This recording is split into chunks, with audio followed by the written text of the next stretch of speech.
In today's video, I'm going to teach you how to downgrade your ConvertKit plan.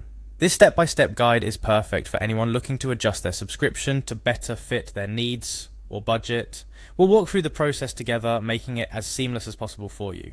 So whether you're reconsidering your current plan or simply curious about your options, this tutorial has got you covered. Let's kick things off by navigating to the ConvertKit website. It's here where you'll start the journey of adjusting your subscription. Once you've arrived at the home page, you'll find yourself at the gateway to managing your account. But to dive deeper, you'll need to log in. Look for the login button, which is your next step towards accessing your account details. This button is your key to unlocking the dashboard where all your settings lie. Upon clicking login, you'll be prompted to enter your email address. This should be the email you used when signing up for ConvertKit, so make sure you have it handy. After inputting your email, it's time to type in your password. This adds an extra layer of security to your account, ensuring that only you have access to make changes to your subscription. Once you've filled in these details, click on the login button again to proceed. Remember, it's crucial to ensure your login credentials are correct to avoid any login issues. After successfully logging in, you'll find yourself on the main dashboard. This is the control panel of your ConvertKit account where all the magic happens.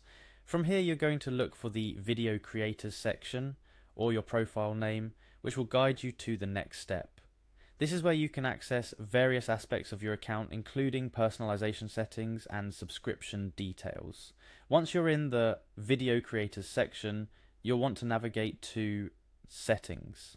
The settings area is crucial as it houses all the options for managing your account, including your subscription details. Within the settings menu, you'll look for the billing option. This is where ConvertKit consolidates all your payment and subscription information. Click on it to proceed to the core of today's task. In the billing section, you'll find the My Plan area. Here you can review your current plan, including all the features and limitations it entails. This is an important step because it allows you to assess whether the current plan meets your requirements or if downgrading is the right move. Take a moment here to consider what you need from ConvertKit and whether a smaller plan could suffice.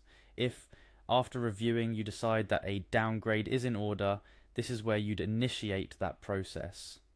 Unfortunately, the specifics of how to complete the downgrade will vary based on the available options and your current plan. It's here you'd see available lower tier plans alongside their features and pricing, allowing you to make an informed decision about what's best for your email marketing needs and budget. Let's talk tips for a smooth transition. First, consider timing. If you're midway through a billing cycle, understand how ConvertKit handles the downgrade in terms of billing and access changes. It's also wise to review any features or limits changing with the downgrade to ensure you're not caught off guard. And there you have it, a complete guide to downgrading your ConvertKit plan. It's all about taking control of your subscription to ensure it matches your current needs and resources. Remember, your needs may evolve and ConvertKit provides the flexibility to adapt your plan accordingly. Thanks for joining me in this detailed walkthrough. Managing subscriptions doesn't have to be daunting, and with these steps, you're well equipped to make informed decisions about your ConvertKit plan. Whether you're scaling back or simply optimizing your budget, you now know the ropes for a seamless transition. Subscribe for more guides like this and take charge of your online tools and services.